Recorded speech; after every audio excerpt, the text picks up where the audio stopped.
Thank you very much, Madam Speaker. Madam Speaker, I am raising a matter of national importance, which I have briefed you about this morning. From where? From your office.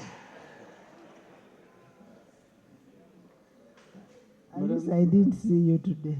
Madam Yes, Speaker, I was in your office this morning. What is the matter? This matter, Madam Speaker, relates to an issue I raised here regarding human rights.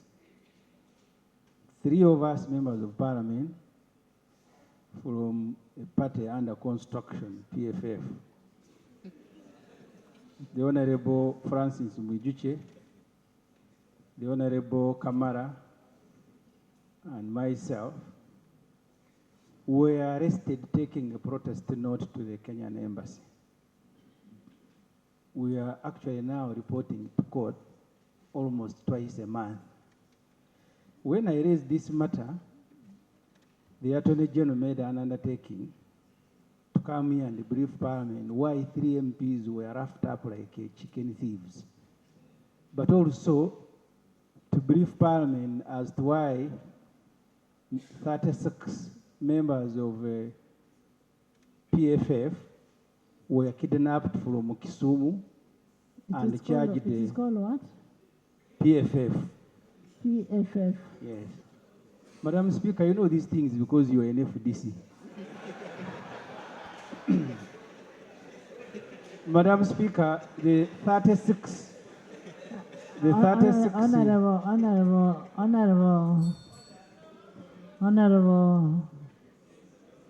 Ssemujju, I am, at least you're reliably informed that I am not in FDC.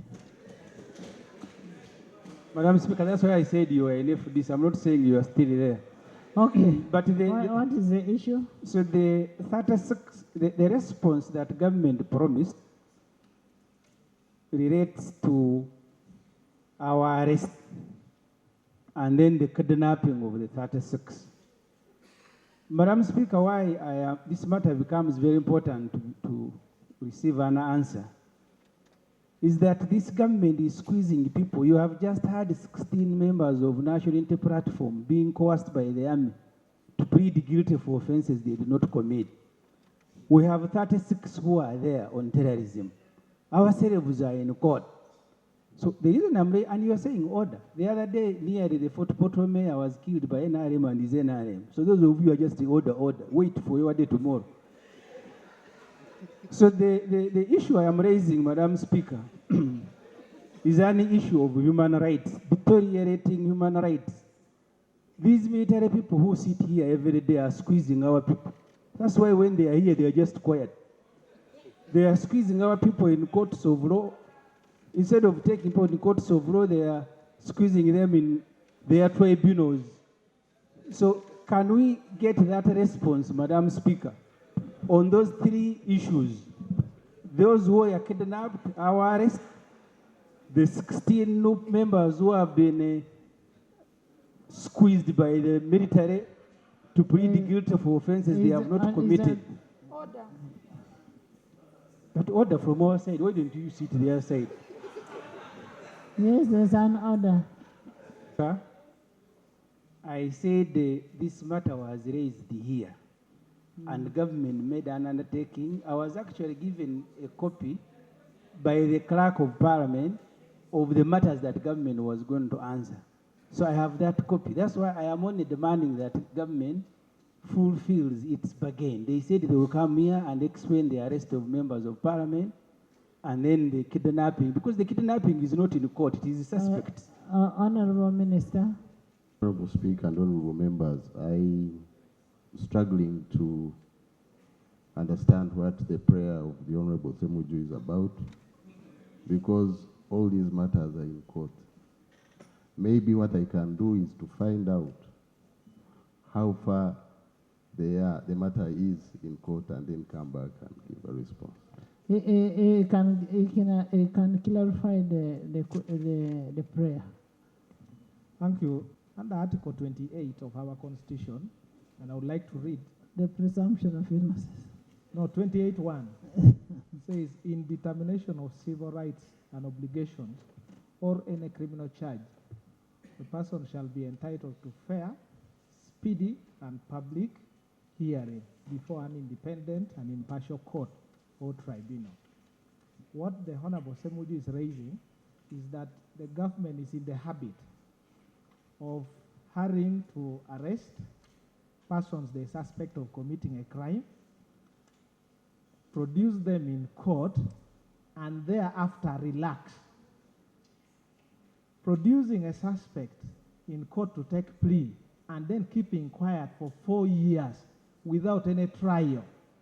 What the Constitution had envisaged is that the trial is actually the prosecution adduced evidence and there's a hearing, not just a matter of bringing them to court and it's mentioned like it's happening in the General Court Martial and several other courts around the country. So the matter that Honorable Ssemujju is saying relates to the speedy and fair trial. How do you arrest me and put me 5 years? And yet even in the end, even if I'm found guilty, some of the sentences would actually be less than 3 years. So how do I serve 5 years in a trial and yet the punishment may actually be less than the 5 years? That is what we should clarify about. And there are so many examples that we can give right from the court martial and also with the other courts of law. Right Honorable Speaker, we were in this house when a colleague joined us. I don't see him here today, the Honorable Balam Barugahara Atenyi. Shortly after he was sworn in, after becoming a Minister of State for Children and Youth. Where is Balam? He did say... No, Balam is coming. You'll raise that issue. The government chief whip, because he raised it through the lead of government business. That's why I'm reminding us here. He did commit, and he asked that I retable the names of missing persons, those incarcerated, political prisoners, and so on. And I said, but those lists we had tabled severally. They're even in the library. But I said, for the avoidance of doubt, I retabled a list here. I said, anyone who would like to access it should access it. He committed to giving us an update because he said now he will take the law into his own hands, circumvent the legal processes and so on to ensure that people are freed. I think it would be prudent that the Honorable Balam comes and gives this House an update on what he has been up to, the machinations he has been up to, and how he has gone about this whole process that was in court and were making complaints, as colleagues have mentioned. People are held for 4 years, no trial, no evidence. He said he would handle the matter. Let him come and give us an update, Right Honorable Speaker. Thank you. Honorable, what Honorable is saying. Honorable Ssemujju has an issue. People were arrested, they were taken to court, and he wants to know the position. Madam Speaker, if you allow me to complete, because I was stopped by point of order. And each one of you here, potentially, you might be in prison tomorrow. We have had MPs who have just returned. So when you are speaking about matters of prison, please, the former RODU, allow us to raise these matters. Madam Speaker, the issue of abusing prisoners' rights. There is a procedure. I went to Chitalia. Thank you, Madam Speaker. Madam Speaker, subject sub rule 5 of this rule, a member shall not refer to any particular matter which is sub judice, any matter that is under the courts of law or being handled by the courts. So, is the honorable member in order of procedure, are we proceeding right to listen to his arguments, well knowing that all the matters he's raising are subject to court decisions? Number two, Madam Speaker, I don't know whether we are proceeding right to listen to Honorable Ssemujju when he's making allegations that are not, that have no evidence.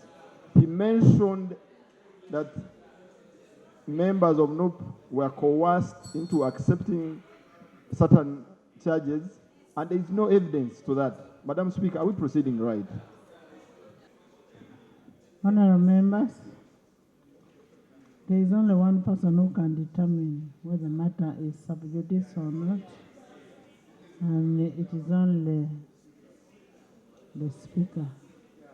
So I have not yet ruled that. Thank you very much, Madam Speaker. Honorable members, the member is just asking something simple to understand where these people are and how these people are being treated and how, basically that. Thank you very much, Madam Speaker, for your wise ruling. As one of them, the ones who are alleged to have confessed their crimes, now from prison's uniform, he appeared in an NRM t-shirt bearing President Museveni's poster. I was in Chitalia. I took t-shirts to PFF members, the 36 who are there. And prisons told me you cannot bring political t-shirts in the prison. How did government access prison to take their Museveni's t-shirt? You simply cannot abuse rights of prisoners, even when they are subdued. Madam Speaker, these matters are very serious matters. I see... No, for me, all I want is an update. Let the minister give us an update, how far the government has gone. On the issue of the t-shirts, that's simple. Yes, Honorable Minister. Speaker, you know the biggest challenge, Madam Speaker, we have is the interpretation of Article 23, Sub-Article 6 of our Constitution. If the Minister can bring to us a list of people on remand and who have been on remand for more than 180 days before their cases have been committed to the High Court, regardless of the crimes they are alleged to have been committed, and what action is being taken by the Director of Public Prosecutions to either discontinue or have these people temporarily released. Because we have very many people recently, I'm told of a person who has been on remand for 13 years without even committal. So let the minister, since he's in charge of the prisons, give us a list of the people on remand for more than 180 days and who have not been. So we'll give the minister time to bring that report. We'll need to have time to get the report and bring the report. Yes? Thank you, Right Honourable Speaker. Right Honourable Speaker, giving the minister time is okay, but and hearing the outcry of people saying they don't know where their people are. Possibly, maybe as the minister brings the report, given the time you have given him, could he help the Ugandans to identify and locate these people so that when he's reading a report... Which people? You mentioned the people. Right, that's a sweeping statement. Right, Honourable Speaker, whenever we hear missing people, missing persons... Which missing persons? You mentioned the name. Mention the name so that the minister comes with the names. Right, Honourable Speaker, I take it. Of Namayumba, a resident from Wakiso, is one of those people who is missing and not yet known anywhere. You know, as a legislator, you must be complete when you're speaking. You've said the right person, Shibalama of so and such, or of such and such a place. You get it, eh? Not just saying a sweeping statement that we have missing people. Next item, in 2 weeks' time. Item 3 on the order paper. Before we conclude this, Right Honourable Speaker, I would like to know which information, because there is I'm confused. The one that was raised by Honorable Winfred. Honourable Minister, let me assist you. It's possible you have missed some sessions. On a couple of occasions, I have tabled those lists, and they are in the library with Parliament.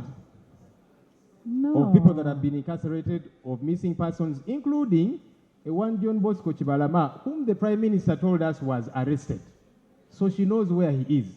So, Honourable Minister, please don't feign ignorance of these lists. Kindly go to the library and ask for those lists, because you have tabled them severally. But if you want, we can retable them for the umpteenth time, so that there is no excuse. Let's not feign ignorance, really, on this issue. Now, honourable members, Honourable Ssemujju raised this issue. and now you're mixing the two issues. And then the one is talking about the one over 180 days. Over 180 days. Okay? Over 180 days.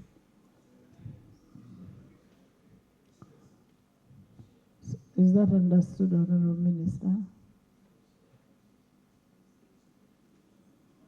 It was becoming omnibus, everybody was adding this. Okay. And Honorable Ibrahim, feel free to interact with the minister and give him information. Please, feel free. Much obliged, Madam Speaker. But the reason I was raising this matter was because it was raised here.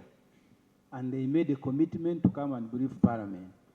On our own arrest, That was MPs taking a petition to the Kenyan embassy, myself, the Honorable Muhoozi, the Honorable Kamara, on the kidnapping of the 36 attending a seminar in Kisumu, and on the deteriorating human rights record in Uganda, including the military torturing people and getting them to confess to crimes they have not committed.